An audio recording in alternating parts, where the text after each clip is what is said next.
అలానే పోతారు. కానీ మరి కేసులు ఎఫ్ఐఆర్లు ఉంటే నైతిక విలువలు లేవన్నట్టు అంటారు సారు. అనైతికలు చేయనిక లేదు ఇన్వెస్టిగేషన్ అంటారు. Sir investigation sir in-charge of the SIT investigation చేస్తే ఆయన డిఎస్పీలు ఎస్పీలు చేస్తారు. సరే వాళ్ళు ఎవరు చేసినా సరే హెడ్ ఆఫ్ ది ఇన్స్టిట్యూట్కే పేరు వస్తుంది. అది కానీ చేయకూడదని లేదు, చేయొచ్చు అట్లా. సార్ ఇంకోటి కమింగ్ టు సిట్ విషయానికి వస్తే, ఈ సిట్ దేనికోసం వేశారు అంటే ఫోన్ ట్యాపింగ్ జరిగింది, దానికోసం సిట్. జనరల్గా ఒక కేసు విషయానికి వస్తే ఇన్వెస్టిగేషన్ టైము ఛార్జ్ షీట్ వేసిన తర్వాత ఎంతకాలం ఉంటుంది? ఇది ఆల్మోస్ట్ గత ప్రభుత్వం అండ్ ఈ ప్రభుత్వంలో సగం అయిపోయింది. 3 ఏళ్లకు ఇప్పుడు మళ్ళీ సిట్ వేయడం, ఇప్పుడు సిట్కి ఎంక్వైరీ వెళ్ళడం. ఆల్మోస్ట్ దీంట్లో 300 మందిని ఇప్పటికే విచారించారు. కొంతమంది జైలు పోయారు, వచ్చారు. అందులో కూడా పోలీస్ ఆఫీసర్లు ఉన్నారు, మాజీ పోలీస్ బాస్ ఉన్నారు, పోయారు, వస్తారు. ఈ కేసు ఎటుపోతుంది? టాపింగ్ జరుగుతుంది వాస్తవానికి.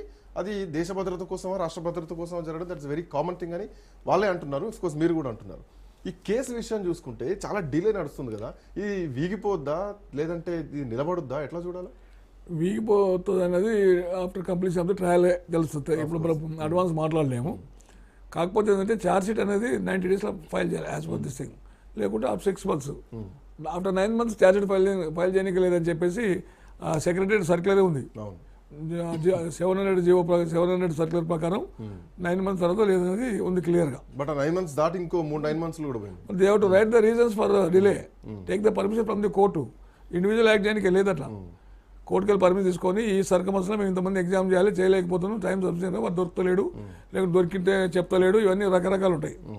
అందుకొరకు పర్మిషన్ తీసుకొని చేయాలి, కోర్టు పర్మిషన్ తీసుకొని. పర్మిషన్ తీసుకోకుండా చేస్తే. సో ఇప్పుడు ఈ సిటీ విషయంలో ఆ పర్మిషన్స్ ఉన్నాయా? నాకు తెలిసి లేవనిపిస్తుంది.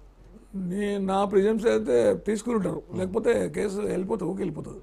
ఇప్పుడు fundamental rights violate article 21 violate చేసిన కిందకి వస్తుంది. Delay in investigation, delay in trial also comes under article 21లో వస్తుంది. దాని ప్రకారం వెళ్ళిపోతుంది వితౌట్ పర్మిషన్ ఉంటే. ఇప్పుడు నేను చెప్పి సర్క్యులర్ నెంబర్ 0700 ప్రకారం సెక్రటరీ సర్క్యులర్ యూజ్ చేస్తుంది కదా, దాని ప్రకారం 3 months ఛార్జ్ షీట్ వేయాలి, 6 months ఎక్స్టెండ్, 9 months వరకు ఎక్స్టెన్స్ తీసుకోవచ్చు. ఆఫ్టర్ దట్ నో ఇన్వెస్టిగేషన్ చెప్పి క్లియర్ ఉంది అట్లా. అందుకొరకు మరి వీళ్ళు ఎవరికి పర్మిషన్కి అప్లై చేసి ఇట్లా అనుకుంటున్నాను, చేయకుండా చేయడానికి లేదు. ఒకవేళ చేస్తే it cannot be start in the court of law. అది అందుకొరకు తీసుకుంటారు, జనాలు తీసుకొని చేస్తారు, ఎందుకంటే ఇంపార్టెంట్ కేసు కదా. Of course important case. దీంట్లో ఇప్పటికే అధికారులందరినీ విచారించారు, ఆఖరికి ప్రభాకర్ రావును మాజీ పోలీస్ బాస్ ను కూడా విచారించారు. పొలిటీషియన్ సైడ్ ఎందుకు వచ్చింది? ఇది ఒక పొలిటికల్ గ్రడ్జ్ గా నడుస్తుంది. అంటే పొలిటీషియన్స్ అబాట్మెంట్ మూలంగా మాట ఎందుకు అనాల్సి వస్తుంది అంటే, కేటీఆర్ అంటారు మార్కెట్ల సంబంధం ఉంటుంది, ఇంటెలిజెన్స్ అదొక కమిటీ ఉంటుంది, సో కమిటీ నిర్ణయం తీసుకుంటుంది, డైరెక్ట్ టు ద సీఎం ఉంటుంది, అప్పుడు సీఎం ఎవరు ఉంటే వాళ్ళు. అది ఇప్పుడు కమిటీ ఉంటుందా లేదా? అబాట్మెంట్ ఇప్పుడు అధికారులు ఎవరి కింద పనిచేస్తారు? రాజకీయ నాయకుల కింద, పబ్లిక్ గవర్నమెంట్ పవర్ కింద పనిచేస్తారు. వాళ్ళకి తెలియకుండా వీళ్ళు చేయరు. 100% నాకు తెలిసిన అధికారులు చేయరు. ఇప్పుడు ఒకరిని టెలిఫోన్ ట్యాప్ చేయాలంటే పర్మిషన్స్ అవసరం. ఇప్పుడు ఏంటంటే గవర్నమెంట్ అస్థిరపరచడానికి, గవర్నమెంట్ కూలగొట్టడానికి, శాంతి భద్రతల విఘాతం కలిగించడానికి కొంతమంది దుష్టశక్తులు చేస్తున్నాయి. వాళ్ళకి కూడా అఫీషియల్గా పర్మిషన్ తీసుకోవాల్సిందే. ఇలాంటి వాళ్ళకి కూడా పర్మిషన్ తీసుకోవాలి. పర్మిషన్ తీసుకోకుంటే ఇది అఫెన్స్ అవుతుంది. అది పర్మిషన్ తీసుకుని రాలేదనేది లేవు, డాక్యుమెంట్ లేవు, అన్ని తగిలేసారు. ఇందులో పర్మిషన్ ఎట్లకి వెళ్ళిపోతుంది? ఫస్ట్ డిఎస్పీ స్టార్ట్ అయ్యి DSP, additional DCP, SP, DIG, IG, DG ద్వారా రికమెండ్ అయిపోతుంది. అవును, కానీ అందులో అన్ని స్టెప్స్ మిస్ అవుతున్నాయి, కొన్ని మెట్లు లేవు. ఆ అధికారులే ప్రస్తుతానికి ప్రభుత్వంలో ఉన్నారు. మరి విచారణ ఎట్లా నడుస్తుంది అనుకోవాలి? డైరెక్ట్ ద మాజీ మంత్రుల దగ్గరికే పోతున్నారు అధికారులు కదా విచారించాల్సింది. హరీష్ రావు అదే అంటున్నారు, అప్పుడు డీజీపీ మీ దగ్గర ఉన్నారు, అప్పటి కమిషనర్లు మీ దగ్గర ఉన్నారు, జితేన్ రెడ్డి మీ దగ్గర ఉన్నారు, వీళ్ళందరూ మీ దగ్గర పెట్టుకొని మమ్మల్ని ఎందుకు విచారిస్తున్నారు అంటే ఇది పొలిటికల్ రివెంజ్ పోతుంది. అప్పటి డీజీ గారిని విచారించలేదు కూడా అంటున్నారు అంటే మరి అది కరెక్టే. అది త్రో అట్లకి వెళ్ళిపోతుంది. రికార్డింగ్ కానీ పర్మిషన్స్ కానీ through DJ final DG endorsement విన్నే అక్కడ పర్మిషన్ ఇస్తారు. హోమ్ సైడ్ నుండి సిఎస్ వరకు పోతాయి. అందుకొరకు ఇన్వెస్టిగేషన్ ట్రాన్స్పరెన్సీ ఉండాలి. రేపొద్దు ఈ గవర్నమెంట్ ఉండి మళ్ళీ ఇంకో గవర్నమెంట్ వీళ్ళు ఇదే పనులకు వస్తారు. ఇది ఎంత గవర్నమెంట్ కూడా వస్తున్నాయి కామెంట్లు, వింటున్నారు, మా ఫోన్లు ట్యాప్ చేస్తున్నారు, సో వేయండి సిట్టు, దీని మీద కూడా వేయండి అని చెప్పేసి అంటున్నారే తప్ప ఎవరు కంప్లైంట్ చేయరు. ఫోన్లు అనేది tapping common to sustain the government, conspiracy చేసి గవర్నమెంట్ కూలగొట్టడానికి ఉండడానికి కూడా ట్యాపింగ్ చేస్తారు. అది లీగల్, ఇల్లీగల్ కాదు అది. అందు గురించి ఏదైనా పొలిటికల్ గ్రాడ్స్తో చేయొద్దు, ట్రాన్స్పరెన్సీ ఉండాలి. ఏదో మాట్లాడినంత మాత్రం వీర్లమంత అనుకునేది కాదు. అందుకని investigation should be transparency, should be pious ఉండాలి, పవిత్రంగా ఉండాలి తప్ప ఇన్వెస్టిగేషన్ రాంగ్ చేస్తే ఆయన ఫలితాలు అనుభవించాల్సి వస్తుంది. సో ఇన్వెస్టిగేషన్ పవిత్రంగా ఉండాలి. ఈవెన్ ఫోన్ ట్యాపింగ్ కూడా చాలా సీక్రసీ మెయింటైన్ చాలా చేయాలి. secrecy. సో తెలంగాణలో ఏమైందంటే ఫోన్ ట్యాపింగ్ అనేది ఒక పెద్ద నేరం లాగా క్రైమ్ లాగా అయిపోయి పొలిటికల్ వెపన్ లాగా అయిపోయింది. ఫోన్ ట్యాపింగ్ వాస్తవానికి ఆ విషయం బయటికి రావద్దు, బయట మాట్లాడడం కూడా మాట్లాడదు. బట్ ఎందుకు ఇంత పొలిటికల్ వెపన్స్ అయిపోతున్నాయి ఈ అంశం? ఇప్పుడు ఇది పబ్లిక్ నోటీస్లో వస్తుంది, ఎట్లా చేస్తున్నారు, ఎవరు ఇస్తున్నారు, లీక్లు ఎవరు ఇస్తున్నారు అనేది అది government has to decide it. Leak వీర్లు ఉంటే అగ్రికి వీర్ల పేర్లు బయట చెప్తారు. దానివల్ల ఎవరి మనసులో కూడా మనశ్శాంతి లేకుండా చేయాలనే కాన్సెప్ట్ ఉంటాయి. దానివల్ల ఏది డిసైడ్ చేయాలనే కాన్సెప్ట్ ఉంటుంది. దానివల్ల టెన్షన్స్ గురవుతారు, కుటుంబ వ్యవస్థల్లో ప్రాబ్లమ్స్ వస్తాయి. ఇవన్నీ కొంచెం అబ్జర్వ్ చేసుకొని అవన్నీ కాకుండా ఫ్యాక్ట్ ఎట్లా ఉంటే అట్లా కూడా సీక్రెట్స్ ఉండాలి. ఇన్వెస్టిగేషన్స్ థింక్ సీక్రెట్స్ వేలు ఉండాలి. పబ్లిక్ రోల్లో రావద్దు కదా. అట్లయితే దానివల్ల ప్రాబ్లమ్స్ వస్తాయి, ఎవిడెన్స్ ట్యాంపర్ అయిపోతాయి, ఎవిడెన్స్ చెప్పడం కూడా చెప్పరు. అందుకో చాలా లాసెస్ ఉన్నాయి అట్లా. అందుకొరకు ఏదైనా సీక్రెట్స్గా ఉండాలి, చేసే ప్రతి పని కూడా ట్రాన్స్పరెన్సీగా ఉండాలి. ప్రతి ఇన్వెస్టిగేషన్ కూడా రేపు కోర్టులో క్వశ్చనబుల్ ఉంటుంది కదా. ఖచ్చితంగా డిఫెన్సివ్ అడ్వకేట్ ఆడితే ఏం చెప్తారు, ఏం చెప్పకపోతే టక్కన కేసు కొట్టేస్తుంది. 3-4 చేసి ఆడిపోతుంది. అందుగురించి ఏదైనా ట్రాన్స్పరెన్సీగా ఉండాలి. ఇంత డిలే అయిందని మీరు అంటున్నారు ఒక మాట. They should seek permission from the honourable concern court.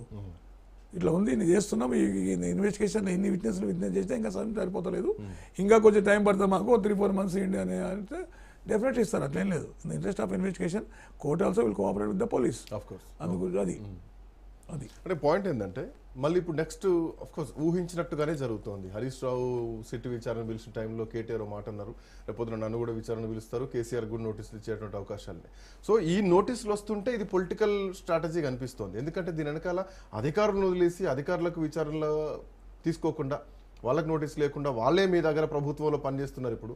So వాళ్ళని ఇన్వెస్టిగేట్ చేయకుండా మా దగ్గరికి వస్తున్నారంటే రేపు పొద్దున పొలిటికల్ ఈక్వేషన్స్ చేంజ్ అవుతున్నాయి, పొలిటికల్ గ్రడ్జ్ కనిపిస్తోంది. సో ఇక్కడ కేసీఆర్ కూడా నోటీసులు వస్తే నెక్స్ట్ ఎట్లాంటి పరిణామాలు ఉంటాయి? సో అధికారులను ఇన్వెస్టిగేట్ చేయాలన్నటువంటి అంశాన్ని బలంగా తీసుకొస్తారా? మీకు దీంట్లో ఎగ్జాంపుల్ ఉంది. అప్పట్లో ఎంపీలను అది మోయినాబాద్ ఫామ్ హౌస్ కూడా చేశారు కదా పట్టుకొని బీజేపీలను.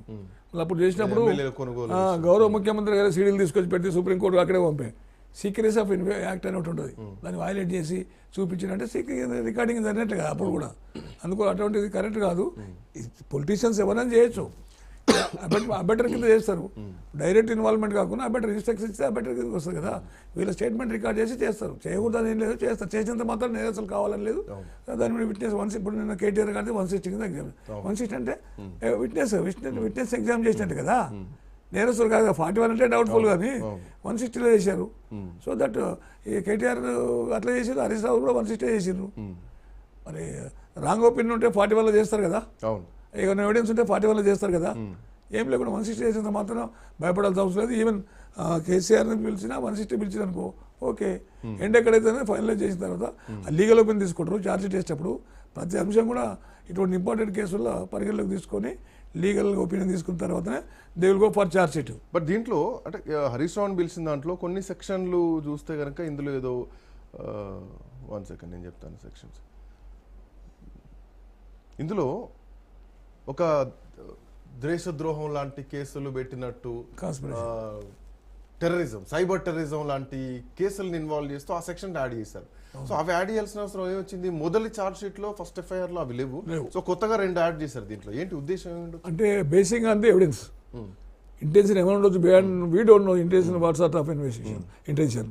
కానీ ఎవిడెన్స్ వచ్చితే మాత్రం 216 CRPs కింద ఆల్టర్ చేస్తారు, సెక్షన్ ఆల్టర్ చేసి యాడ్ చేస్తారు. యాడ్ చేసే పవర్ పోలీస్కి ఉంది. 66F1B2 అదే. అందుకొరకు నేనేమంటున్నా అంటే సెక్షన్ ఆల్టర్ చేసే పవర్ ఉంది, యాడ్ చేసే పవర్ కూడా పోలీస్కి ఉంది. లాంటి సెక్షన్ యాడ్ చేసేటువంటి కేసు ఉందా ఫోన్ ట్యాపింగ్? దేశద్రోహానికి ఇది రాదు. దేశద్రోహం అది గవర్నమెంట్ ద్రోహానికి వస్తుంది. అట్లాంటప్పుడు వీలే చేయించి ఇట్లా చేసి గవర్నమెంట్ బదనం చేసి ఇంటెన్షనల్గా ఇన్నోసెంట్ పీపుల్ను నాశనం చేసే కాన్సెప్ట్ కింద వస్తుంది.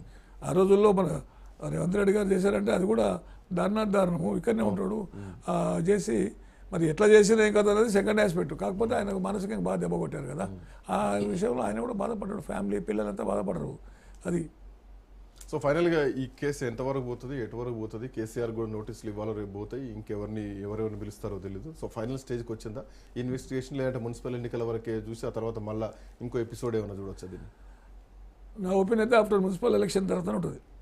అది ఇమ్మీడియట్గా చేయాల్సిన అవసరం. మళ్ళీ కేసీఆర్ని పిలుస్తారు అనేది చాలా టైం ఉంటుంది దానికి. అది దాని గురించి మున్సిపల్ ఎలక్షన్ తర్వాత ఎలక్షన్ ఉంటుంది, అప్పుడే ఇది చేస్తారు. ఈ ఛార్జ్ షీట్లు వేస్తారా ఏమని తీస్తారో అప్పుడే అవుతుంది.